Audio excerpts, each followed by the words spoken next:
99% of YouTube videos start off with some fluff intro, but not this one. These are the 5 steps to your life. If you don't know me, my name is Luke Lintz. I'm just a 24-year-old who's been able to accumulate multi-million dollars in the bank account, liquid cash, by the age of 24. And I've been able to avoid a lot of life's with these 5 steps. So step number 1 is coming to an understanding of your problems. Now, the average person can't their life because they don't even understand what is wrong with it to begin with. People live in the mindset of ignorance is bliss, and they become very hopeless very quickly because they don't know what they don't know. What's involved with making the changes in the area of your life that you don't even know need to be changed is a large component of self-reflecting on your own deficiencies. Now, what I'm going to do is I'm going to break down the emotional cycle of change, because in any major decision in your life, you're at some point on this continuum. So where the emotional cycle of change starts off is uninformed optimism. Basically, what this means is you don't know what needs to be done to change, but you're getting excited for the potential of the change. But you don't know everything that you're going to need to sacrifice in order to obtain that change in your life. Then you might start reading self-help books in an area of your life, or you might be watching a video like this and you might action some of the steps of changing components of your life. And then you fall into a category of uninformed pessimism. This is basically where you start to realize some of the components that will be needed in order for the change to occur. And you become pessimistic about your circumstances because you don't know the exact journey that you need to take for that end destination, but you know that's going to be difficult. Then after uninformed pessimism, you basically are dropping down into the valley of despair. This is basically because human nature, we don't want to put ourselves in uncomfortable situations. We don't like things that are new inherently, because things that are new don't give us the comfortability of the knowns. Every single human fears the unknowns to a certain extent. And it's the aspect of repeatedly putting yourself in situations that make yourself uncomfortable so that the uncomfortable becomes the new comfortable. But the good news is, after you get through the valley of despair, then you go into informed optimism. And if you're watching this video, a lot of the steps that I'm going to be talking about are getting to the place of informed optimism. And I hope that every single person watching this video gets to a place of informed optimism in the major aspects of your life. Getting to a place of informed optimism in areas of your life is absolutely beautiful. It's where you know what needs to get done. You know the journey that needs to take. You know the sacrifices that you're going to need to give up in order to obtain that goal and that end destination that you're wanting to get to, and you're optimistic about it. You finally gone to a point of a place of full knowledge around the topic and area of your life that you're wanting to change. And knowledge is power. An example in my life where I went through this full journey of emotional change is when I started reading self-help books, so to speak. And the first book that I read was Rich Dad, Poor Dad. After reading this book, I was at the stage of uninformed optimism. I saw the potential of what was out there, where basically I could accumulate a lot of assets, learning all these things for the absolute first time because the school system didn't teach me this. And I was very optimistic with no idea of how I was going to get to that point of lots of assets, growing a business, learning from a rich dad, so to speak. And then 2 years later, after reading that book while I was still in high school, I started up my first business. And the first business, it did extremely well right out of the gate because we had a hit product, and it was right at Black Friday and Christmas time when we were launching for the first time. And we made a fairly good amount of money because it was right product, right timing. But then after a certain period of time with this product-based business, we made some huge mistakes, and I started to realize what the component of running an actual successful business looks like. This was an extremely difficult time for me because reality hit in, and I was in the stage now of uninformed pessimism. I started up a business. I started to learn and accumulate knowledge of all of the things that were required to run a successful business. Had no idea how I was going to get to that end outcome. No idea how I was going to chart the path, chart the journey. I was in a place of starting to become pessimistic about the business, but very quickly, just my personality type, I was able to get out of the uninformed pessimism and the valley of despair by accumulating lots of knowledge in terms of my specific area of social media marketing and leveling up and scaling a business. I realized this pattern throughout my life where I was able to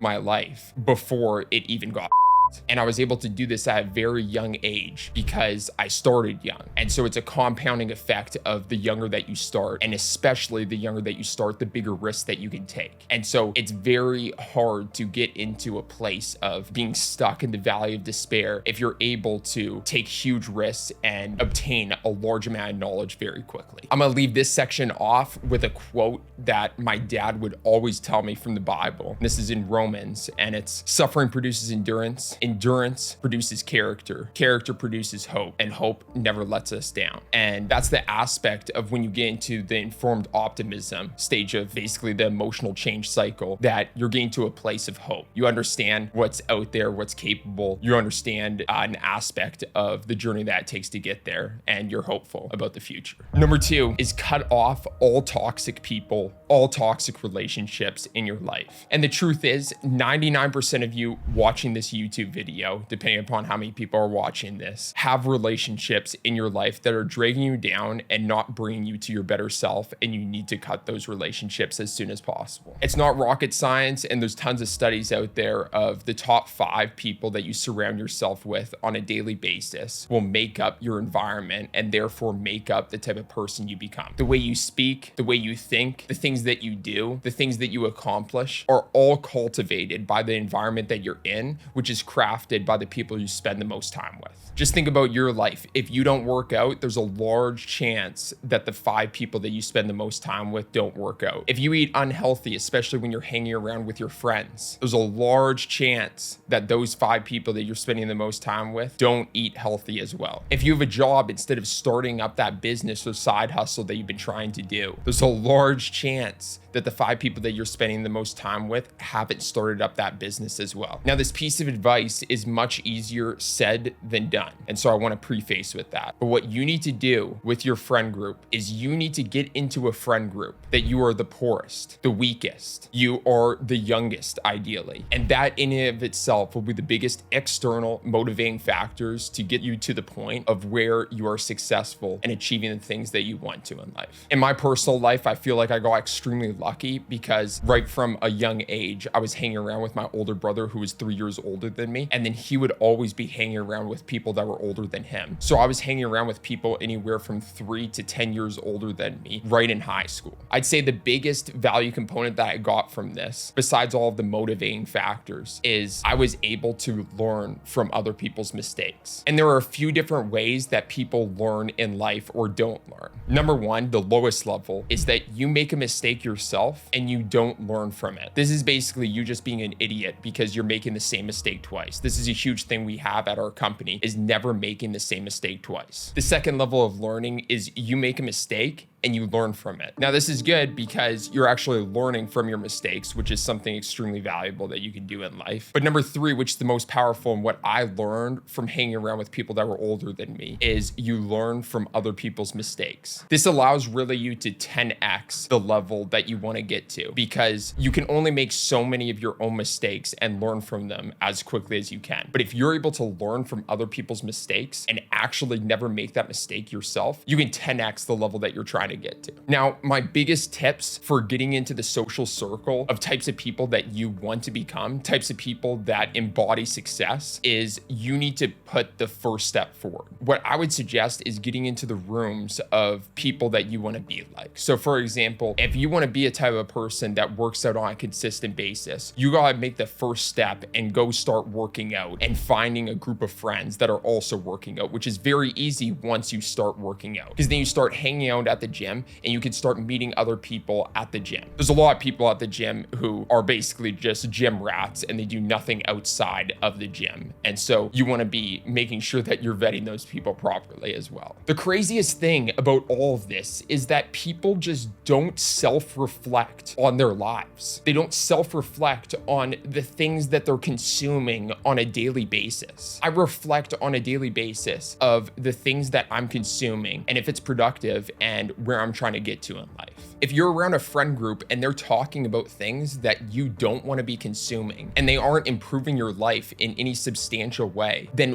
why are you hanging around with those people? This goes into another step that I'm going to be talking about in the nutrition side of things, where people don't self-reflect on what they put into their body in terms of food even. Food is the thing that makes up your entire body and the way that your temple runs. And you're not self-reflecting on the type of food that you're putting in your body, and you're eating Doritos, Cheetos, sitting on your mom's couch and playing video games.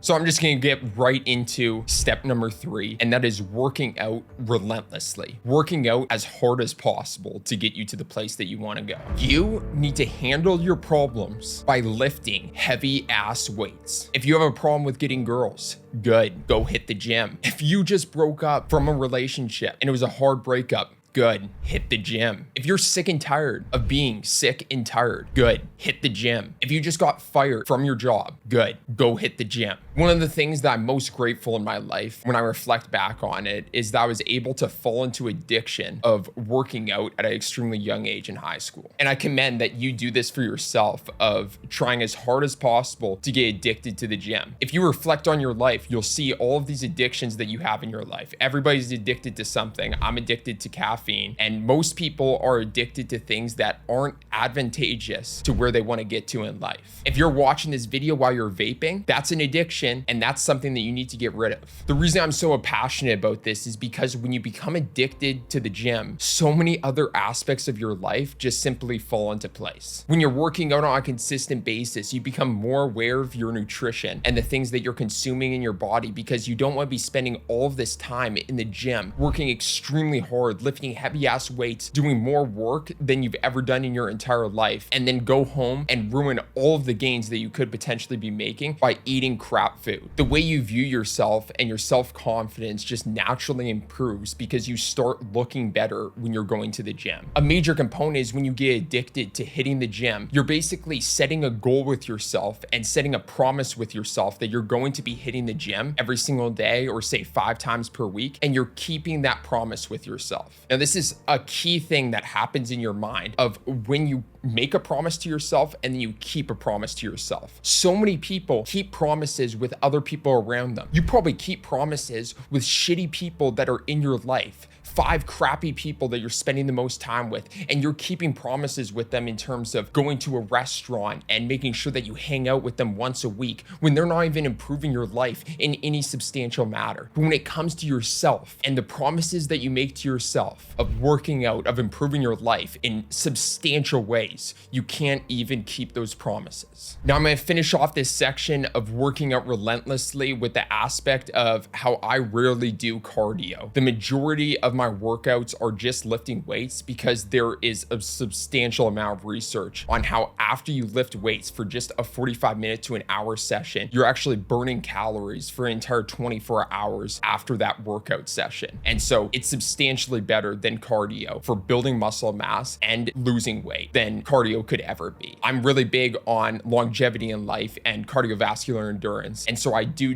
cardio, but I would never just go for a run because I don't even like doing that. So the times that I fit in cardio is when I'm doing things that I enjoy, like playing sports, basketball. And so I fit cardio in there. And then when I'm hitting the gym, the only thing that I'm doing is lifting weights. And this section perfectly goes into step number 4, which is fix what you eat. I briefly mentioned this before, but your life and your entire body and the entire time that you're on this earth is fueled by the things that you put inside of your body. And I'm gonna give my biggest piece of advice on this section, which is you should stop doing diets, stop thinking about dieting. So you're telling your body that you're going to do a very harsh restriction, a very extreme diet for a very short period of time. And then you're going to go back to your old patterns of eating like shit after that diet is done. I feel like this is a similar mentality to the school system, which I always was annoyed with, where high school and university, when you graduate these places, it's getting you in the mentality of once you graduate high school or university, that you're done learning for the rest of your life, that you're in school school for a finite period of time, and then after you leave school and go into the job market, that you're done learning. I hate this component because as soon as I graduated high school, I never had that feeling. I want to learn for the rest of my life. Learning is a huge component of things. I just know for the average person, that's the mentality that school sets them up for. And the fact of the matter is these mentalities are absolutely ridiculous. The way you set yourself up for success is by giving yourself a regimen that you can stay accustomed to for the rest of your life. Now, just being fully transparent, I occasionally get pulled in certain directions in life that I don't want to get pulled into. Like, for example, when I go into the grocery store, it's extremely difficult to say no so many times. That's why I never go to the grocery store and I just order all my food online. And I never have crap food in my house, because the easier it is to obtain crap food, the easier it is that at the end of the day, at the end of the night, when you have your lowest amount of decision-making power left for the entire day, that it's so easy to just go for that bag of Doritos, go for that bag of candy that's just sitting on your shelf. But it's so much of an extra effort to go out and actually purchase that. You actually won't do that, especially if you're doing these other things of working out, committing to a diet for the rest of your life. And the truth is, in the majority of grocery stores, 95% of the grocery store is filled with shit that you should never consume. And the only things that are really good in the grocery store are the things on the surrounding shelves of the grocery store, because that's where you have the produce, basically the refrigerated dairy, meats, all of those things. And then you have the freezers, and all the food on the inner aisles are complete bullshit, because that's where all of the processed food is. And so if you can stay away from those middle aisles in the store, the processed food, and you can stay to that whole food diet for your entire life, then congratulations, because you're healthier than 99.9% of people on this earth. Now we get into step number 5, which is the final step. And this is the aspect of stop quitting. This is so powerful because it ties all of the steps that we talked about up until this point into a nice little bow and just packages it all together. And so the aspect of stop quitting is the thing that people have the hardest time with.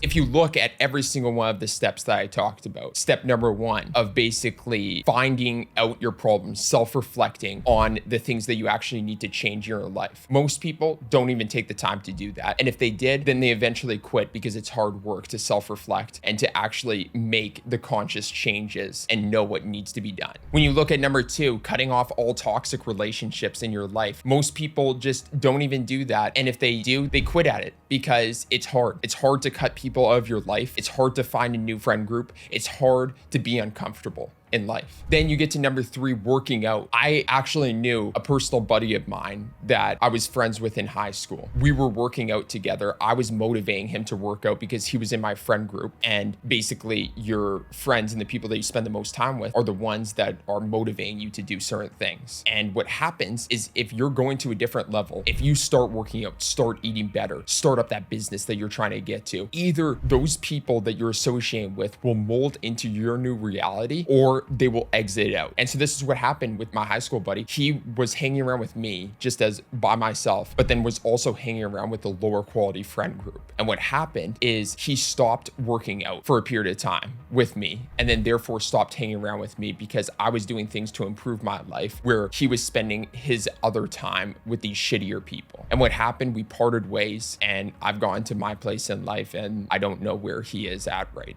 now. And it's unfortunate, because you can only do so much for people. You can't force change on other people in your life. You can force change on yourself, but you need to be motivating people and giving people a reason in your life if you want them to stay in your life and level up with you. You need to motivate them to get to the next level with you. Or unfortunately, you need to cut them out because they're toxic, and you need to find a new friend group. And then number 4 of people fixing the way they eat. Unfortunately, most people start diets, quit diets, or don't even do diets to begin with. It's hard work to stay consistent on an extremely healthy foods diet in the 21st century, where we have access to unlimited crap food. And it's unfortunate because a lot of crap food is cheaper than the organic, extremely healthy food that you should be fueling your body with. I vouch for this, that I will never look at the bill of purchasing healthy food. It's where if I were to restart from everything, would be spending the most amount of money on, always. And it's crazy because I hear some entrepreneurs like Gary Vee talking about how you should, for a period of your life, 2-3 years when you're in that grinding phase, just eat ramen noodles while you're in your college dorm room. And I think that's a load of shit, because if you eat ramen noodles for 2-year period, like, you're messing your body up for a lifetime.